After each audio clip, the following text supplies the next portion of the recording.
नमस्कार मित्रांनो, घरोघरी मातीच्या चुली या मालिकेच्या आजच्या भागात आपण पाहणार आहोत.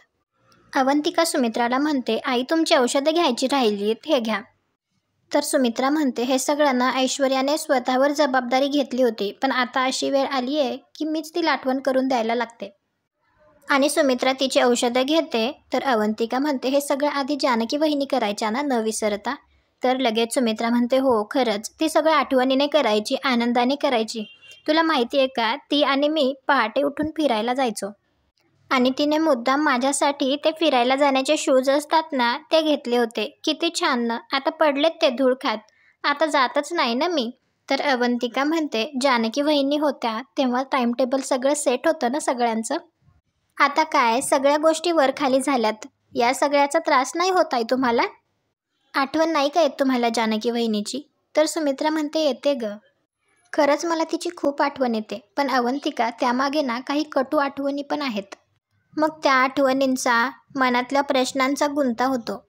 असं वाटतं की हे सगळं कोडं कधी सुटणार आहे? तर अवंतिका म्हणत असते, आई सगळे कोडे सुटतील आणि सगळे गैरसमज मिटतील आणि मग नंतर काहीच चुकणार नाही. ना मॉर्निंग वॉक ना औषधांची वेळ. बरं आई, शरुताई आली होती ना, ती अचानक आली आणि गेली सुद्धा, म्हणजे काही कळलंच नाही. सगळं काही ठीक आहे ना? काय झालं आई, काही पर्सनल प्रॉब्लेम आहे का? म्हणजे मला नाही सांगू शकत असं काही? तर सुमित्रा म्हणते, नाही असं नाही अगं, तिला ना जरा पैसे हवे होते. तर अवंतिका म्हणते, मग झालं का सगळं सॉर्ट? पैसे दिले का तुम्ही? तर सुमित्रा म्हणते, अगं तिला थोडे नाही खूप पैसे हवे होते. काहीतरी स्वतःचा बिझनेस सुरू करायचा आहे असं काहीतरी म्हणत होती. पण मी कुठून देणार तिला पैसे? मी सांगितलं तिला मला नाही जमणार म्हणून. तर माझ्यावर रागवली आणि चिडून निघून गेली. पण आता तूच सांग, आता सगळं घरातलं ऐश्वर्या आणि सारंग बघतात ना, त्यामुळे मला कसं जमणार ग? तर अवंतिका म्हणते, आई मग तुम्ही मला आणि सौमित्रला सांगायचं होतं ना, आम्ही केली असती हेल्प आई. आमच्या सेविंग्ज आहेत, आम्ही करून ठेवलंय सगळं. तर सुमित्रा लगेच म्हणते, छे ग, अगं तुम्हाला तुमचा संसार आहे, तुमचे खर्च आहे, तुम्ही असं वाटेल तसे पैसे उधळूच नका. मी शरूची समजूत काढली, तिला सांगितलंय, बघू नंतर काहीतरी. तर अवंतिका म्हणते, बरं ठीक आहे आई, पण आम्हाला कळवा नंतर काय होतंय ते. आणि सुमित्रा म्हणते, मी बघते यांना काही हवं असेल तर आलेच असं म्हणून तेथून निघते. आणि त्यानंतर अवंतिका जानकीला फोन करते आणि म्हणते, वहिनी मला ॲक्च्युली मगाशी सौम्य म्हणाला की शरुताई तुमच्या घरी आल्यात म्हणून. तर जानकी म्हणते, हो माझ्याकडेच आल्यात, माझी वाट बघत घरी बसल्यात, मी इथे डबा द्यायला आले होते ना, का काय झालं? तर अवंतिका म्हणते, अच्छा मग वहिनी तुमचं काही बोलणं झालंय का? त्या का भेटायला आल्यात तुम्हाला काही वगैरे? तर जानकी म्हणते, नाही तसं तर काही बोलणं झालं नाही, पण मी नंतर गेल्यावर विचारेन. तर अवंतिका म्हणते, तसं काही नाही, पण मला मगाशी आई म्हणाल्या की त्या घरी आल्या होत्या आणि त्यांना पैशांची गरज आहे कुठल्या तरी बिझनेससाठी, आणि त्यांनी आईकडे पैसे मागितले. पण एवढी मोठी अमाऊंट आई त्यांच्याकडे नसणार ना, म्हणून आय थिंक त्या तुमच्या आणि दादाकडे आल्यात. तर जानकी म्हणते, पण आमच्याकडे हरकत नाही, मी बोलते शर्वरी वंशनशी, बघूया त्या काय म्हणतायत. आमच्या परीने आम्ही त्यांना पूर्ण मदत करण्याचा प्रयत्न करू. तर अवंतिका म्हणजे आम्हालाही कळवा हा वहिनी, म्हणजे आम्ही पण हेल्प करू म्हणून. तर जानकी म्हणते, काय आहे ना, मला पण असं वाटतं की शर्वरी वंशनने आता स्वतःच्या पायावर उभं राहायला पाहिजे. त्यांना कसं समजवायचं, कशी मदत करायची ते माझ्याकडे लागलं. मी बोलते त्यांच्याशी व्यवस्थित. आणि त्या दोघी फोन ठेवून देतात. इकडे जानकी घरी आल्यानंतर ऋषिकेशला तेथे पाहून त्याला विचारते, तुम्ही कधी आलात? आणि जानकी इकडे तिकडे पाहत असते. तर ऋषिकेश तिला विचारतो, तू कोणाला शोधती आहेस? शरूला. तू शरूच्या जीवावर घर सोडून कुठे गेली होतीस जानकी? आणि मला सांग, ही फाईल कुठे ठेवली होतीस? तर जानकी म्हणते, इथेच कपाटात. तर ऋषिकेश म्हणतो, इतक्या महत्त्वाची फाईल अशी तू उघड्यावर ठेवून गेली होतीस? जानकी, अगं शरू एकटी होती घरात, एकटी. तर जानकी म्हणते, तुम्हाला काय म्हणायचंय? शर्वरी वंशने फाईल बघितली असेल. अहो काय विचार करताय तुम्ही, ती बहीण आहे तुमची. तर ऋषिकेश म्हणतो, ती कोणी लागत नाही माझी, आणि या विषयावर परत बोलू नकोस प्लीज. तर जानकी म्हणत असते, शांत व्हा ऋषिकेश, नका एवढं चिडू. तर ऋषिकेश म्हणतो, नका चिडू. जानकी, अगं काय बोलतीयस, हे तुझं तुला तरी कळतंय का? या फाईलमध्ये टेंडरचे कोटेशन आहेत आणि उद्या निकाल आहे. इतकी मोठी गोष्ट आहे ही, कशाचाही सिरियसनेस नाही आहे का गं तुला?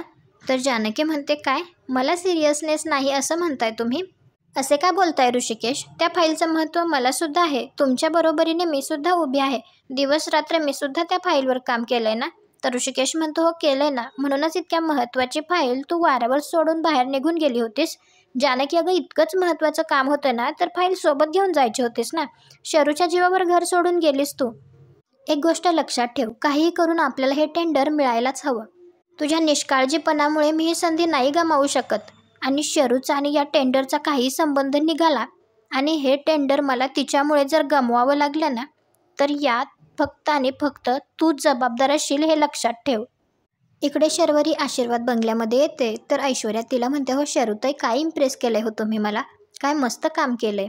बरं मला सांगा, हे फोटो पाठवताना तुम्हाला कोणी पाहिलं नाही ना? तर शर्वरी म्हणते, नाही कोणी बघितलं नाही, पण ऋषिकेश दादाला डाऊट आला. अगं तो आला अचानक घरी, मग त्याला डाऊट आला की मी घरात एकटी काय करतीये म्हणून. मग काहीतरी थातूर कारण देऊन मी निघाले तिथून, पण खूप धाकधूक होतीये ग. दादाला कळणार नाही ना? तर ऐश्वर्या म्हणते, चिल कोणाला काही कळणार नाही. आणि जोवर कळेल ना तोपर्यंत माझ्या हातात टेंडरसुद्धा आलेलं असेल. Thank you so much. असं म्हणून ऐश्वर्या तिथून उठून जायला लागते तर लगेच शर्वरी तिला म्हणते, माझे पैसे. तर ऐश्वर्या म्हणते, कसले पैसे? तर शर्वरी लगेच म्हणते, आपलं बोलणं झालं होतं ना, हे काम करण्याच्या बदल्यात तू मला पैसे देणार होतीस, आता पलटतीयस का तू? तर ऐश्वर्या म्हणते, मी कुठे म्हटले मी पलटतीये. किती पैसे द्यायचेत? 35 लाख. मी सारंगना सांगते ते ट्रान्सफर करतील. तर शर्वरी म्हणते, तो का देईल मला पैसे? डील आपल्यात झालं होतं ना, मग तू द्यायचेस मला पैसे. आणि अशी उडवाउडवीची उत्तरं देऊ नकोस, पैसे दे मला, आणि ते पण थोड्या वेळात नाही, आत्ताच्या आत्ता दे, नाहीतर मी. तर ऐश्वर्या लगेच म्हणते, नाहीतर काय, घरच्यांसमोर माझ्या नावाने बोंबाबोंब करणार आहात? तर शर्वरी म्हणते, हो करेन. माझ्याबरोबर गेम केलास ना तर तेही करेन. तर ऐश्वर्या म्हणते, हो तुम्ही सुद्धा अडकाली आहात. तर शर्वरी म्हणते, मला फरक पडत नाही हा, अडकले तर अडकले. तुला घेऊन अडकणार मी, कारण हे सगळं ना तुझ्या सांगण्यावरून केलंय मी. माझं मन सांगत होतं मला की मी चूक करतीये, पण ऐकलं नाही बुद्धीने. पैशांची गरज होती ना. पैसे द्यायचं कबूल केलंयस तर बऱ्या बोलाने दे, नाहीतर मी सगळ्याच्या सगळं ऋषिकेश दादासमोर कबूल करेल. मग जिंकलात तुम्ही तुमचं टेंडर. तर ऐश्वर्या म्हणते, शरूताई हो इतकं का चिडताय तुम्ही? आणि किती टोकाला जाऊन बोलताय हो. मी तुम्हाला पैसे देणार नाही असं मी म्हटलंय का तुम्हाला? नाही ना. अहो सारंगने जरी पैसे दिले नाही तरी माझे डॅड आहेत ना, मी त्यांच्याकडून घेऊन देणार तुम्हाला पैसे. माझ्या डॅडांना मी जर का त्यांना सांगितलं तर एका मिनिटात पैसे तुम्हाला हवे तितके उभे करतील ते. अहो थोडासा तरी विश्वास ठेवाल की नाही माझ्यावर? काय ना शरूताई, म्हणजे मला नेमकं काय म्हणायचंय, अमाऊंट पण छोटी नाही आहे ना. 35 लाख, मग ते अमाऊंट अकाउंटमध्ये ट्रान्सफर व्हायला किमान अर्धा तास तरी लागेल ना. पण मी तुम्हाला शब्द देते, एका तासाभरात तुमच्या अकाउंटला पैसे जमा झालेले असतील, प्रॉमिस. तुम्ही आता घरी जा आणि आराम करा. तर शर्वरी म्हणते, तासाभराचा प्रश्न आहे ना, थांबते मग मी इथे. आणि शर्वरी सोफ्यावरती बसते. तर ऐश्वर्या तिला म्हणते, ठीक आहे थांबा, मला काहीच प्रॉब्लेम नाही आहे, तुमचंच घर आहे. पण काय आहे, तुम्ही आता जे माझं काम केलं ना, फोटो पाठवलेत मला, तर तिथून आल्यापासून ना तुमच्या चेहऱ्यावरचे भाव जरा बदललेत. म्हणजे तुम्हाला भीती वाटतीये, चोरी केल्याचे भाव स्पष्टपणे दिसत आहेत तुमच्या चेहऱ्यावर. आणि इतक्यात जर का आई बाहेर आल्या आणि त्यांनी जर तुम्हाला अशा अवस्थेत बघितलं ना, तर एका मिनिटात ओळखतील त्या, काहीतरी गडबड आहे, काहीतरी झालंय तुमचं. आणि तेव्हा जर का त्यांनी काही विचारलं तर खोटं नाही बोलता येणार ना तुम्हाला. म्हणजे आईंशी कसं खोटं बोलाल? म्हणून मला वाटत होतं की तुम्ही घरी जावं, जरा आराम करावा, रिलॅक्स व्हावं. तसंही पैसे काय एका तासाभरात ट्रान्सफर तर होणारच आहेत ना. म्हणजे तुम्ही बघा तुम्हाला काय वाटतंय, तुमच्यावर आहे ते. तर शर्वरी म्हणते, मी आहे मॉलमध्ये शॉपिंग करतेय, पाठव पण पैसे. तर ऐश्वर्या म्हणते, मेसेज येणार ना. तर शर्वरी हां असं म्हणून तेथून निघते. ती गेल्यानंतर ऐश्वर्या स्वतःशीच म्हणते, पैसे हवेत म्हणे, आणि तेही 35 लाख. वाट बघ. इकडे ऋषिकेश जरा जानकीवर रागावलेलाच असतो. तर जानकी म्हणते, तुम्हाला आवडते तशी शेपूची भाजी केली आहे.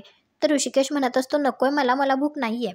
तर जानकी अगदी त्या भाजीचं वर्णन करत असते आणि म्हणत असते, अगदी तुम्हाला आवडते तशी बनवली आहे. तर ऋषिकेश म्हणतो, आत्ताच आतमध्ये आपण भांडलो ना गं. तर जानकी म्हणते, काय हो तुम्ही, आता नवरा बायको म्हटल्यानंतर थोडीफार भांडणं तर होणारच ना. उलट मी तर म्हणते, जे भांडत नाहीत ना ते नवरा बायकोच नाहीत.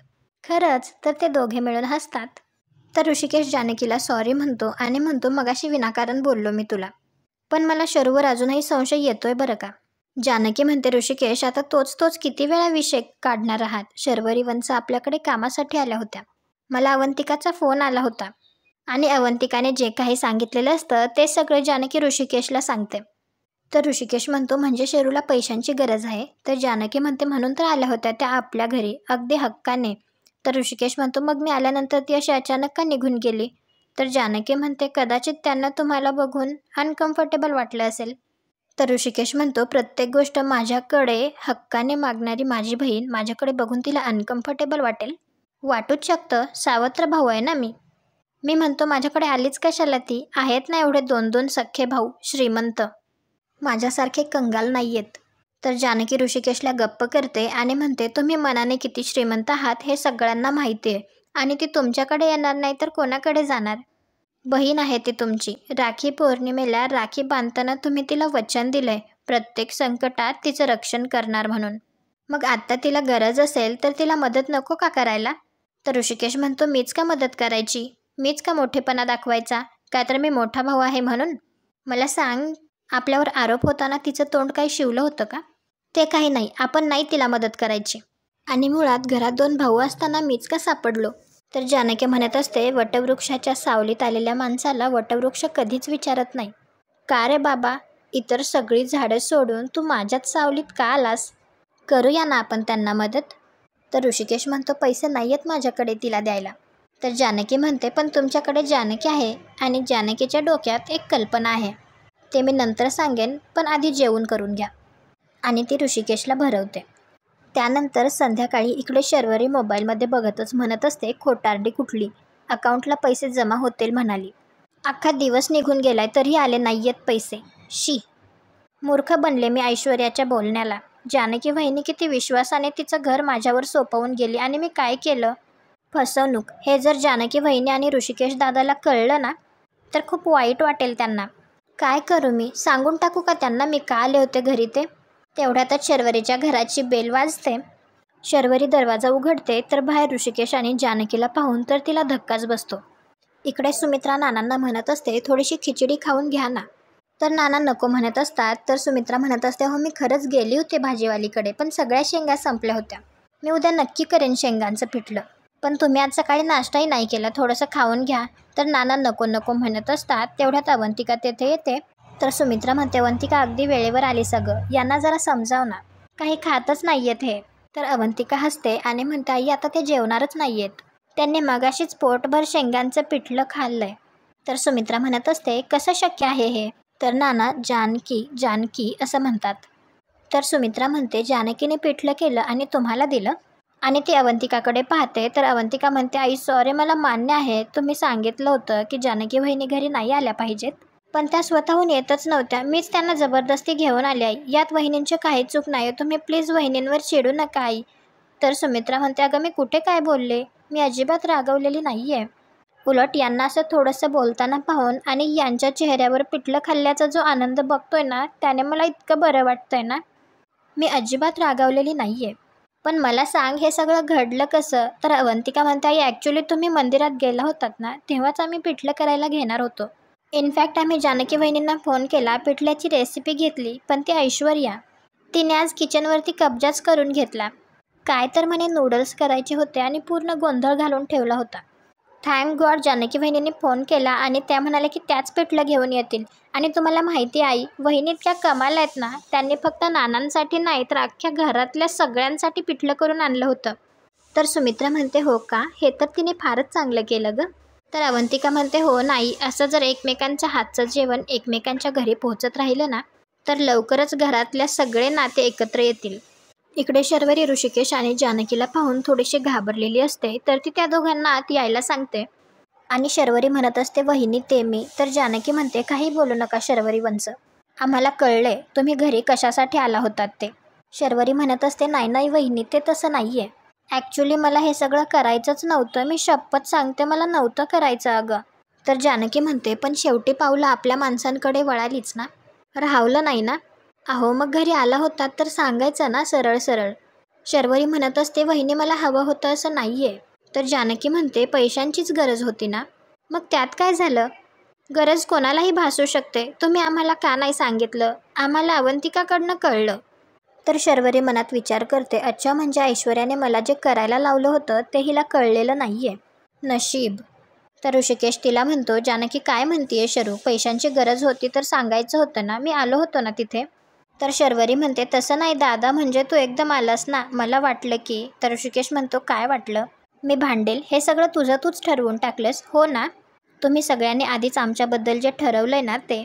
तर जानकी ऋषिकेशला शांत करते. इकडे अवंतिका सुमित्राला म्हणत असते, बरं आई, आज नाना थोडं थोडं बोलत होते हां. जानकी वहिनींना काहीतरी सांगण्याचा प्रयत्न करत होते. तर सुमित्रा विचारते, हो का, काय सांगत होते? तर अवंतिका म्हणते, काहीतरी कुलूप, किल्ली, कडं असं काहीतरी म्हणत होते. तर सुमित्रा म्हणते, कडं, कुलूप, किल्ली म्हणजे? तर अवंतिका म्हणते, ते काही माहीत नाही, पण डेफिनेटली काहीतरी असेल आणि आपण ते शोधून काढलंच पाहिजे आई, कारण नाना काहीतरी सतत सांगण्याचा प्रयत्न करत असतात. हे सगळं ऐश्वर्या बाहेरून गुपचूप ऐकते आणि मनात विचार करते, कडं, कुलूप, किल्ली म्हणजे कुठल्या कुलपाची किल्ली आणि कसलं कडं? काय बडबडतोय हा म्हातारा? एक मिनिट, हा बोलला? हा म्हातारा आज बोलला? बाप रे, याला पुन्हा काहीतरी भीती घालून गप्प करायला लागेल. असं थोडं थोडं करत हा सगळं बोलेल. तोंडाचं कुलूप उघडेल आणि मी जेलमध्ये कायमची बंद होईल. नाही नाही नाही, आता सगळा फोकस या म्हाताऱ्याकडे. अरे पण टेंडरवर पण फोकस करायचं आहे. किती दुनियाभरची कामं आहेत माझ्या डोक्यावर आणि तो व्हाईट पास्ता सारंग काहीच करत नाही. काहीच कामाचा नाही आहे, युजलेस. आणि आजचा भाग इथेच संपतो. पुढील भागात आपल्याला पाहायला मिळणार आहे. ऐश्वर्या सारंगला म्हणते, मी जे काही शोधतीये ना त्याचं जर का मला उत्तर मिळालं तर मी खुश होईल. कुलूप, किल्ली याबद्दल काही माहिती आहे का? इकडे जानकी ऋषिकेशला विचारत असते, तुम्हाला आठवतंय ना पार्वती आईने तुम्हाला कडं दिलं होतं, तुम्हाला आठवतंय का त्यावर काही डिझाईन होतं का, किंवा असं काही चिन्ह किंवा कुठली खून? तर ओवी म्हणते, मला माहिती आहे. तुम्हाला काय वाटतं, ओवीला खरंच तो नंबर माहिती असेल का? कमेंट करून नक्की सांगा. व्हिडिओला लाईक करा, आपल्या मराठी मालिका चॅनलला सबस्क्राईब करा. भेटू उद्याच्या भागात.